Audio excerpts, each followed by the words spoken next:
The people want to know, Stevie, what is your favorite TV show of all time? My favorite TV show, I'm going with Law and Order, CI or SVU. I'm aspiring to be an actor one of these days. I could see it. I'm going Breaking Bad all the way. Sammy, hit it. Turn up your volume. Because you're about to listen to The Sick Podcast. Bill's Banter with Stevie Johnson and Michael F. Florio. Fitzpatrick fires. Oh, caught! Steve Johnson! Touchdown, Buffalo! Why so serious? The sickest Buffalo Bills podcast. Allen will run it himself. He pumps. Got some daylight. Hurdles to the end zone. It's gonna be sick. Yes, sir. We are back. This is Bill's Banter, represented by the Sick Podcast on the Sick Network. You know, and Mike, what's up, my boy? How you been? I've been good. I'm happy that preseason is behind us. Like, preseason's fun, but the next time we watch our Bills, it counts, and it'll be on Sunday Night Football. But before we get into that, Stevie, you spent the last week or so in Buffalo doing a lot of good for the community. So, yes, like, how was that? Man, let's talk about it. Before I don't want to skim past preseason. We'll get back to that. Okay. But yeah, man, this past week's been pretty cool, man. Shout out to my guys at Neat Buffalo restaurant out there. If you guys haven't been, check it out. The pork chops is what I had, was really good. Then we linked up with the YMCA and we passed out backpacks and resources, hygiene products all throughout the community. That was huge. And then we had our Heritage and Puerto Rican Day parade out there with the Buffalo Bills. It was really cool, man. Like being able to see all the communities come together. The Bills was on the road, obviously, but the city was still popping, man. It was a beautiful time and beautiful place to be this past weekend. And now we back here on the road show. I know Bills fans are always ecstatic when you head out there. Also, look, this is a 26 shirt. Del Reed, good friend of yours. I saw the Stevie Johnson shirts that are in the works. Del, if you're listening, and we know that you are, I'm going to need you to put one aside for me because I definitely need to be getting one of those. Man, the squad at 26 shirts, they always creating. You know, as a matter of fact, I shout out to all of them. Shout out to Bruckman Media. We stopped by. I did a little something with Dell. That's for later on. That's when we play the Ravens. It's coming up in a little bit, but that's down the road. We got some content coming out. But that Ravens game, I think, is one all Bills fans. Look, it's the opening kickoff game. We're gonna talk schedule and stuff, but Bills Ravens was a rivalry last season, so we get to renew that right off the jump. And we're gonna talk preseason, but we're also gonna look at the season as a whole.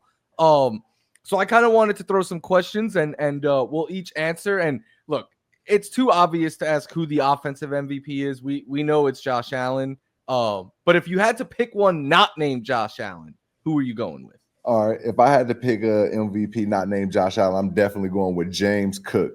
The guy he's lethal. He's a versatile athlete. He can do it all. Last year he accounted for 17 touchdowns, I believe it was, and could be more because you got to think about some of the times where Josh took the ball in. So, I feel like James Cook is that MVP of the offense other than Josh Allen. Yeah, the home run hitting speed, the pass catching ability out of the backfield, the fact that you have two goal line beasts on the field at once.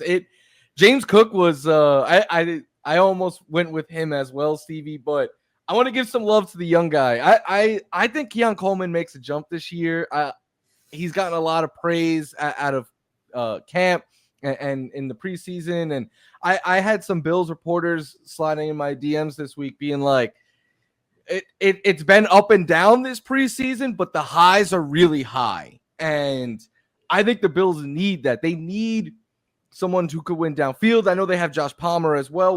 Both of those guys, I think, step up this year. But I think Keon in the red zone is where he most makes his presence felt. And that is something I think outside of Dawson Knox, the Bills have kind of lacked the last couple of years. So you get that big body. They might have two big body wide receivers now. We're going to talk about that more in a little bit. But I'm hoping that Keon takes that step forward. Yeah, same. I'm on board with you. You know, I obviously say James Cook because he's proven that he can be that MVP. But I'm also on board with you with Keon, because if we add that dimension of a receiver where you could just throw it up and let him naturally go do his thing, which he's shown that he can do. But let's put this season under his belt where he dominate, and then we'll see exactly what we wanted to see out of Keon Coleman. I'm really looking forward to seeing his jump from last year to this year and being fully healthy. And how do you think, because for me, I think a big way the offense could look different this year than last year is more big plays, because last year was a lot more of like, we're going to control the clock. And I don't think they get away from that. I just think they take some more shots and have some more success with it with Keon and Palmer there. But how do you think the offense might look different this year? I don't think they force it. You shouldn't force it. Yeah, I do want to see shots also, but I'm cool with, dinks and dunks and getting down the field short. Yeah, it works, bro. It works. And I think naturally, plays break down, guys get through the line, and then Josh has to make a play. And that's where we want to see a shot. That's where the Josh Palmer will come out. And that's where the Keon Coleman skill base will come out and show. But other than that, I'm cool with hitting the flats, get them right over, get a tight end over the ball, a receiver over the ball. Something easy. I'll live with that all day. Speaking of James Cook, he had 1,009 rushing yards and 4.9 yards per carry. So, just give him the ball 2 to 3 times and you should be in a good position to get a first down with Josh Allen and the other guys you have. So, lean on that run game this season, and don't worry too much about the explosive plays. It'll come. And James Cook is plenty explosive himself, right? Like, you give him the ball enough, he's going to break a long run or two out. And while we're talking about Josh Palmer, do not forget that is Stevie's pick to lead this team in yards, in receiving yards. So, yes. So that, and I definitely feel like that because it's gonna be chunks. It's gonna be out of chunk plays. It might start off slow because we must feed our guys. We must feed Shakir. We must get him the ball because he can definitely carry. But I think out of those chunk plays, Josh Palmer, he's prime and he's set up in this position for this exact moment to be a Buffalo Bill, and that's why I say Josh Palmer will lead in receiving yards. Kind of like lulling the defense to sleep a little bit and then beating them deep with Josh Palmer, right? Exactly.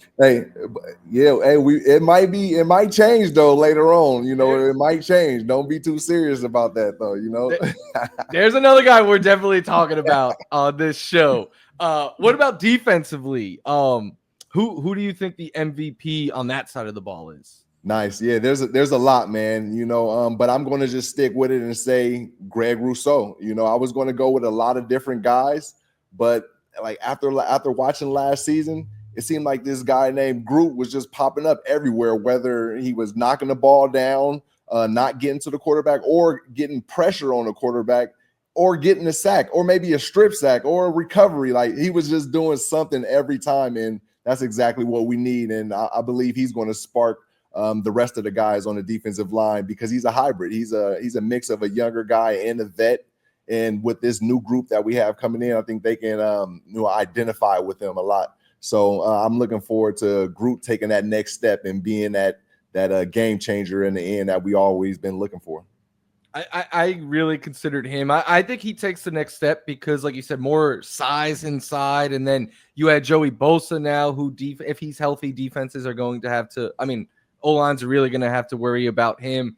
I picked Christian Benford, though, because the Bills' secondary has depth, but the corners are really banged up right now. Safety, there's talent there, but it's unproven. So I think Benford is going to have to, early in the season at least, going to have to put his cape on and really be that shutdown corner. But while we're talking about DBs, Stevie, I saw you put a really interesting thought out on Twitter over the weekend, and that or X, and that was about Kaiir Elam and how you were saying that the Bills sometimes ask their corners to play a certain way, even if that isn't their strength. And I'm a big believer that good coaches rather than try to force a player into their scheme, will scheme to their player's strength. And we know McDermott is a good defensive coach, but I want your thoughts. Like, are they asking the Bills DBs to do too much or to play a certain way? And is that kind of taking away a bit of what makes these players themselves? Yeah, it's a tricky position because, as a DB, one, you're never going to have a perfect day. It's just, that's ideal. You're never going to have a perfect day. But then when you come to a team that's more of a cover three, maybe soft react, and we'll have pressure with our linebackers or D line, and then we can react to a play. And you come to a team like that, but you're a physical type of receiver, that's already an issue. If you don't have, like you said, the coach that can, groom you in and mold you into that, and then when you add, you're never going to have a perfect day. Now you get the outside world where you get a flag or you get, some passes caught on you. Then you got to, now you're just like, should I reform and turn into a 3 DB or off type? It's like, that's not the thoughts that you should have. We brought this type of receiver or this type of DB here to utilize those skill sets, not to change it. I would think about Revis. Revis, they say, no, you can't have a man guy with a soft shell scheme. But you can, though, just work around. That's even better because now you got one side where you're going to have X amount of time on this side because this guy is going to be physical. It takes 2.5 seconds to get out of that and get to an open space. So you safe over there. But on the other side, you can play your normal zone or what the NFL defenses run. You just mix it up. That's what makes teams dynamic. I felt like with the Buffalo Bills, every season it's been with whether we go to the 13 seconds. Imagine if we did play press or we had a Kyer to go jam up Tyreek Hill or even the tight end Travis Kelce just to be there and be on. Do you think Mahomes probably wouldn't have threw it that way? He probably would have looked somewhere else, and then who knows what happened? They would have done lateral stuff. But when you play off, we seen what happened. Yeah. Again, last year, it was the same thing. When the pressure don't work, now you got guys playing read and react against elite players, and it's too difficult. And we're seeing this all the time, So I just felt like you have to mix it up or take those lumps. On X, I added Kyer was similar to Stephon Gilmore because, when Stephon Gilmore came in, it was the same type of skill set that Kyer had. Aggressive, man-to-man, bump and run. Let them play. Let them get those holding out. Get that feel.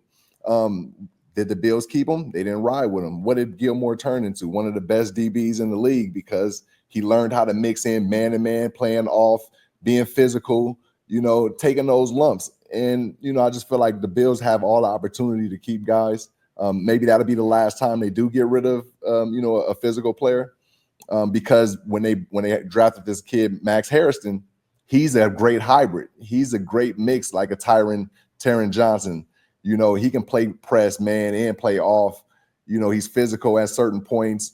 Max Harrison, he's physical. He's physical playing off and attacking the ball. We'll see how he is when he come back from that injury. We all hate those. But yeah, man, overall, we got the talent, and we always select the talent. When I say we, I mean being in the office. They have the eye. You just got to let guys go and play their game and build into what they're going to become. One player I thought of when I saw you writing that was Rasul Douglas, because before Douglas came to the Bills, he wasn't like a shadow shutdown corner. He was a playmaker, right? Like he would take chances, and yeah, sometimes it would burn him, but sometimes he'd make the play and he'd get a pick six. Like I think he was like leading the league in pick sixes or something like that when the Bills got him. And then I felt like we never got that version of Rasul. I know we got hurt when we first got him, but like last year, I kept being like, where is this play? And when you wrote that, I was like, you know what? It makes sense. They were probably telling him not to gamble and not to take those chances, but you can flip a game, man. I am a believer that sometimes you just got to let a special player be a special player, even if it's not how you would tell other people to play. You are a great example of that. Like when you first came in the league, people were probably saying like this. Now everyone bases their route running off of you. But when you first came in, like you were an outlier. And I feel like coaches need to let people like that be rather than try to change them to what is typical. Absolutely. And the Bills have a dynamic roster to let that happen.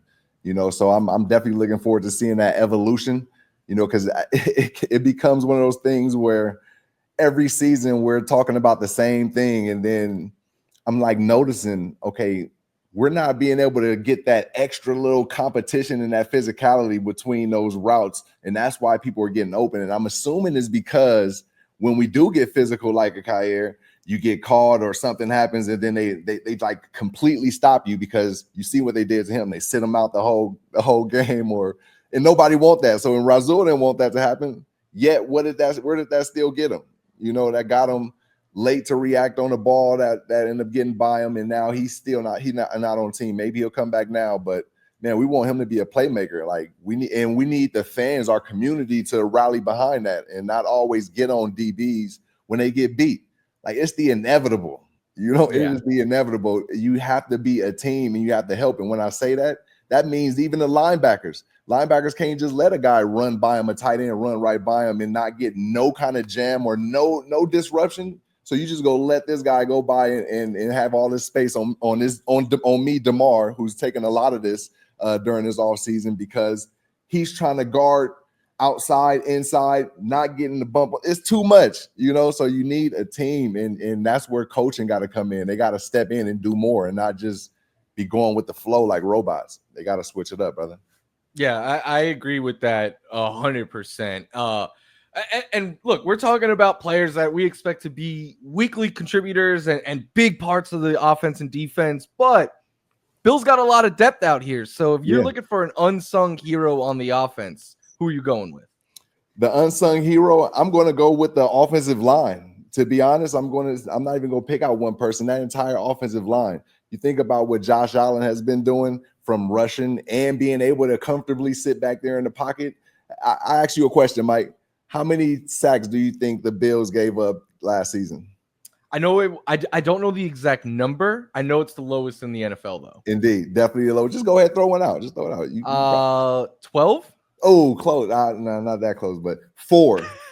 Wow. 4. You know what I mean? So that's pretty special. Not that close. yeah, third off. But yeah, only 4, and that's you got to tie into the fact that they're blocking for the rushing game and also the passing game. So that's pretty cool. Shout out to them guys. Only giving up 4 sacks, and then when it comes to the rushing, it was 2,200 yards, and that was 5.8 yards per rush. And that's why I said again with James Cook and Ray Davis, Ty Johnson, continue running. I don't even care about the explosive plays. Keep running if you can get 5.8 each down. So let's ride that. Who you got? Yeah, one of the best O-lines, and they're bringing them all back, right? Like that. Absolutely. That is huge. I'm going with, look, he's a running back, but at times he's kind of an extension of the O-line. Like Ty Johnson, when he comes in on third down, not only is he I think he is one of, and this is not me just saying this, Josh Allen thinks he is the best third down back in the NFL. He great hands out of the backfield, great pass blocking. People don't appreciate a third down back, I think, because like they're not putting up like James Cook like numbers. You're not drafting them in fantasy and stuff. But I think Ty Johnson means a lot to this offense, and I was happy to see him come back this offseason. Yeah, and he brings the energy. Mike, he brings the energy. No matter if he getting 5 yards or whether it's 17 or a big catch in the back of the end zone, man, he brings the energy that we needed. And I appreciated Ty Johnson during the Houston Texans games. He tried to bring it. Obviously, in the Baltimore game, we was a little outnumbered because of our injuries. But, yeah, he came to play every week. Shout out Ty Johnson. And then what about unsung for the defensive side? Unsung for the defensive side, I'm going to go with Taron Johnson. Yes, I'm going to go with Taron Johnson because, last year through injuries, he was playing against the slot guys. You've seen him matched up against tight ends. He was playing in safety positions, rover positions. He was getting in the backfield. He was everywhere, and he's what we need when I say physicality through routes and being able to play your position. So shout out to Taron Johnson, and that also goes with Ed Oliver. Ed Oliver is also my unsung defensive hero because we need that pressure. I think let him flow, let him play well, and he'll spark other guys along with Groot. But those two are my unsung heroes. I went with Maxwell Harrison just because for what you were saying earlier, it feels like a while the Bills have been searching for a CB2, and I think he's the answer there. I'm a big believer in his talent, his playmaking ability. But then I also put Deion Walker, who I loved what I saw in preseason out of him. I think obviously he's a massive human being, but I think as the season goes on, we could see more and more of him. Run stopper, could get after the quarterback a little bit, and just Stevie talks about it all the time, man. Your depth gets tested over the course of 17 games plus the playoffs. So to have someone like that behind Jones, I think because it was in the couple years ago, right? Jones got hurt and was like, who do we put there now? Now they have a guy ready in place. So I like that. But Stevie, it is time for our favorite segment of the week. Why so serious? Why so serious segment of the week. And we go start this one off with Tyrell Shavers. Yeah, I'm going to give some love to our San Diego State guy. I'm out here in San Diego State right now, and it's looking just as good as he looked this preseason. And I say Tyrell Shavers for why so serious because he reminds me of a player that I once knew in the Buffalo Bills uniform wearing number 13. Me. I felt like Shavers has praise. I feel like he's got that special ability or that talent, where if you just give him opportunity, something good is going to happen, and I say that as far as a special teams player and on offense as a utility weapon. I'm not saying he's going to, change anything or be the guy that's going to, lead the team. Like I said with Josh, he may not have that opportunity, but he's got the opportunity to bring that electricity and that energy and that spark that I was able to bring to the Buffalo Bills when I played. So big shout out to T. Shavers. And you talk about depth, right? If anything happens to Coleman or Palmer, they could throw him out wide. And I think they need to look. The whole world saw, like the NFL posted it like 6 times this weekend. The whole world saw that catch. How do you take this guy off the field in the red zone? Like get him. I think he's made the team, right? Like, I would hope so. I would definitely hope so. You got to really think about these guys like this. Like in college, he blocked maybe with 3 kicks and returned them all for touchdowns. Like that don't just happen. He was lined up in the backfield last season and scored like a 64-yard touchdown, I believe it was. You got to get these guys the ball more, and he's showing that he's making these plays from every position. And I just see the future is going to be bright with him. And I'd love to see it as a Buffalo Bill other than, somewhere else. Yeah. And last week we were talking about it and we both agreed, like he should make this roster, but maybe the league didn't know the Bills could try to get him on the practice squad, stuff like after that catch. And again, the NFL posted it like 7 times over the weekend. Like every GM across the league has seen that. And if you're the Jets, right, and you're sitting there with a lot of needs at wide receiver, and if this guy gets available, I imagine you'd want to snatch him up. So absolutely. Keep him in Buffalo. Keep 6 wide receivers. Might go after him. Yeah. So let's get this. Let's keep Shavers where he belongs, in the red, white, and blue. And there's no higher praise I think that Stevie could have gave him than saying he reminds him of himself. So yeah, man, he's taking advantage of all his opportunities, and I feel like that's the type of guy that you want around Buffalo. That's the type of guy that can spark a fan base and a community that's already on fire, So it's going to be interesting to see how it's play out. The offensive version of what Buffalo Joe was last year for the defense, right? Like just a fan favorite, a spark that comes in, like. And he plays special teams. So yeah, that's another thing. You got to play these guys everywhere. Let them get tired, make them sweat. Like Travis Hunter's coming in, they saying like he's changing the game with playing offense and defense. It's like people don't know. I played with a guy, Dontrell Inman, with San Diego when San Diego was hurting for DBs. Dontrell was playing safety and cornerback and playing on receiver. So like it's not that far fetched. It's really not at all. I mean, you got to think about all of us in the city. We played both sides, both ways, So you got to utilize that even more. And with a guy like Shavers, he's 6'4", 6'5", with blazing speed. Use him on gunner. Use him on everything. Punt return, kick return. we haven't had a kick return specialist in a while. Maybe he's that guy. Just put the ball in his hand. Let's see what happens. His strides are so fast that like they're so long that one of his steps is like 3 of mine. So yeah, especially with the new rules on the special teams. Imagine that speed hitting when they're just now starting to top up. Oh, it's a wrap. Him and Keon are both listed at the same height, but I feel like Shavers is just like, when I watch him, I'm like, this is the tallest wide receiver in the NFL. Like that's what it feels like to me. Like maybe it's the way he wears his uniform. I don't know. He just feels a lot bigger. And that's why I said Pittsburgh, because it reminds me of the guy the receiver who they just let go into Dallas. No, not DK. Pickens. Pickens. He reminds me of like his stature. So I can see the Steelers going after Tyrell Shavers, who's, I feel like he's the new generation, and he's going to be there for you like this. He's not going to be fighting, doing all the extra stuff. So, that's why I feel that way. While we're talking other receivers, this isn't Bills related, but Terry McLaurin got paid today, and I'm sure as a former receiver, you get very excited when these guys get paid, rightfully so. Like Terry earned every cent and more, and the receiver position is booming right now, though, contract-wise. Absolutely. Big shout out to my guy, Scary Terry. We spent some time in LA, and it's good to see him get paid. It was some talks about him leaving the Commanders, but again, like we was talking about with James Cook, those contract talks are brutal. So it makes you feel like we're not on the same page, but it's good to see them come together because they're building something special, and that's actually one of my sleeper teams out of the NFC. I'll give you look, we're going to talk Bills schedule right now. My Super Bowl pick this year, Bills Commanders. Oh, there you go. We're on the same page. Yep. That's yours as well? Well, I'm going with Philly. I can't disrespect their run game, what Saquon has done. So I'm going to say them. But if there's one to compete, I'm going to pick the Commanders.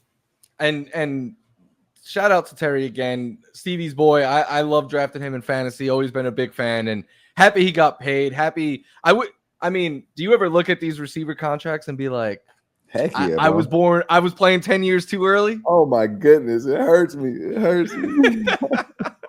But, yeah, man, it's a beautiful thing, though, to see the evolution. It's kind of like, I was just talking with my daughter. We also coach a travel softball team, and just seeing the evolution of women's softball and even them in sports is just pretty cool, to be able to be one of those founding fathers of maybe the style of route running to get these guys hundreds of millions of dollars. But it's all special in its own to be a part of it. And it's like the league recently realized, like, hey, these receiver guys, they're pretty important. Maybe we should pay them.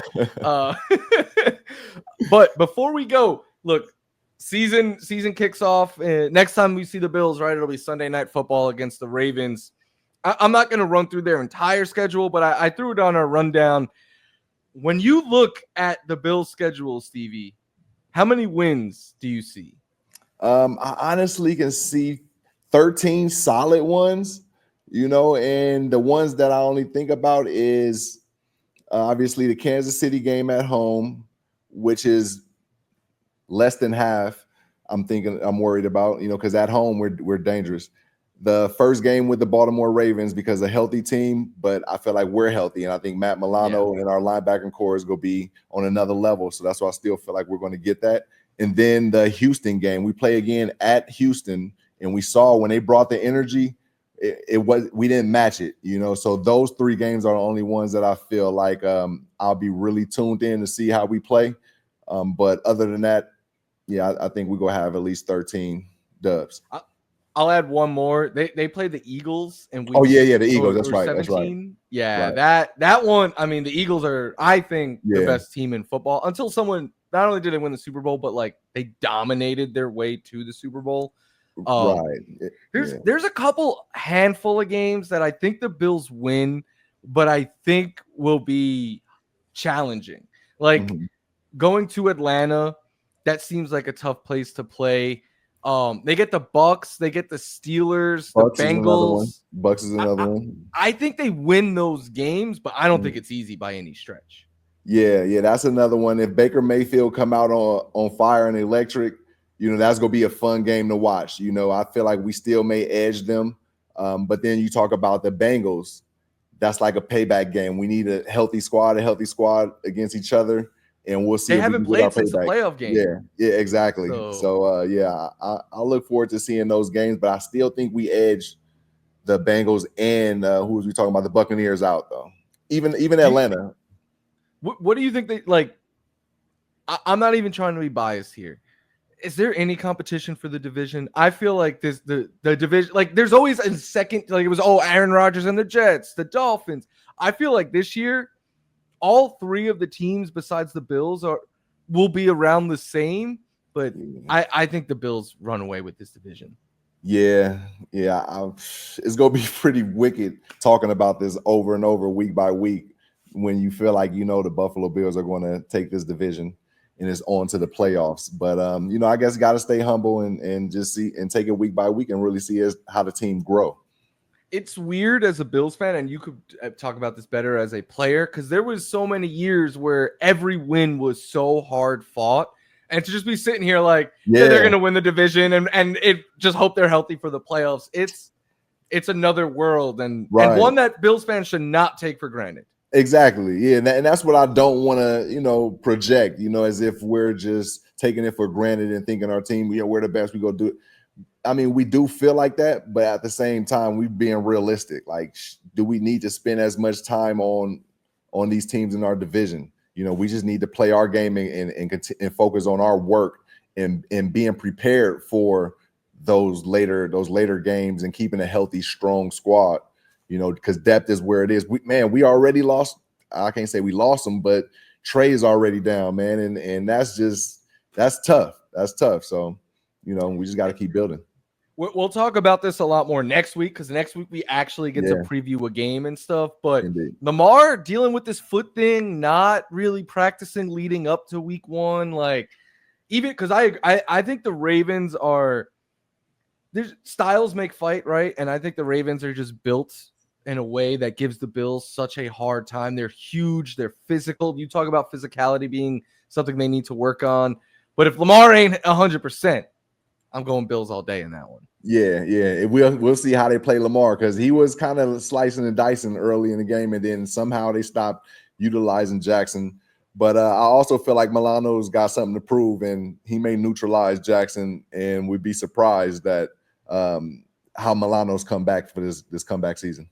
Again, we'll talk more about it next week, but I'm so excited to see how this D-line, this rebuilt D-line handles Henry and Lamar, because there's no harder test in the NFL as a D-lineman. Like, both of those guys could take it 80 yards every time they decide to run. So Right. And I want to give a shout out to Dwayne Carter, man. He was doing really well till he got that injury, but hopefully he can still pick up and add to that depth. And before we go, Stevie, we got to tell the people about the fantasy league. I mean, we're drafting next week, right? We'll decide a definitive date. I think I put Labor Day as the placeholder. I could draft Labor Day if you want to, but I'm flexible. But we have, I think, like 4 or 5 spots still available. Okay, it's filling up, man. We'll remind them 25 get you in, donation to @ClubHBHF on Venmo or Cash App, and $25 will get you in a shout out on the show. $50 will get you a shout out during the week you play one of us, and then $75 will get you a weekly shout out. We give updates on your team and how your team is doing, and then $100 donation. This is the gold tier. Hey, come join the show. You get to join the Sick Podcast and banter with some of the Bills Mafia right now. And then we just enjoying it. You can win, you'll win money, you got pot, and you got some autographed memorabilia. It's fun. Mike, I was just talking to my guy the other day. Guess how many years they've had their fantasy football league? Something like, I'll say, because the way you phrase it, I think it's a big number. I'm going to say something like 20, 25. Close. Yeah, now you're really close. 31 years. Wow. Yeah, it's pretty cool. So it's 4 of them remaining, and we're on year 3. So, hey, we still got some ways to go, but we're building our community. They were doing it back when you had to, like, do it by hand, and websites didn't exist and stuff. Wicked, right? Hey, I don't know if I ever told you this. I drafted you in fantasy many, many a time. So you won me a title or 2 or 3. So I mean, I'm trying to beat you in this one, but Yeah, this is gonna be a good one, man. I'm looking to pick up James. I'm not gonna tell out my picks. I'm not gonna tell. But come on, if you're a fan of Stevie Johnson, if you're a fan of the Bills, you're never gonna get in a cooler fantasy league. And we have direct proof that like your money is going to good causes. Yes. Stevie was in Buffalo last week, handing out backpacks, being part of the community. And that's what this is all about, right? Like trying to give back and pay it forward to the next generation of future wide receivers. Yes, sir. It don't stop. It don't stop. Just like Bill's banter, it's gonna keep going on and on and on, week by week. Keep building with us. Make sure y'all subscribe, like, and comment, and stay in tune. Stay in touch with us, man. Mike, you got anything else? I was gonna say in 10 years with some of these receivers you're coaching, they're gonna be getting $50 million a year. Shout out to you for that. Let's go. That's what it's about. So yeah, that do you have anything else, Stevie? I think that does it for us today. It's a wrap. That's it. That's the show. Appreciate you guys watching. We'll catch you next week, and let's banter. Let's banter, baby. And that's a wrap. Hope you don't miss us too much until next time. Follow the Sick Podcast Bills Banter on YouTube, Instagram, Facebook, Google Play, and Apple Podcasts.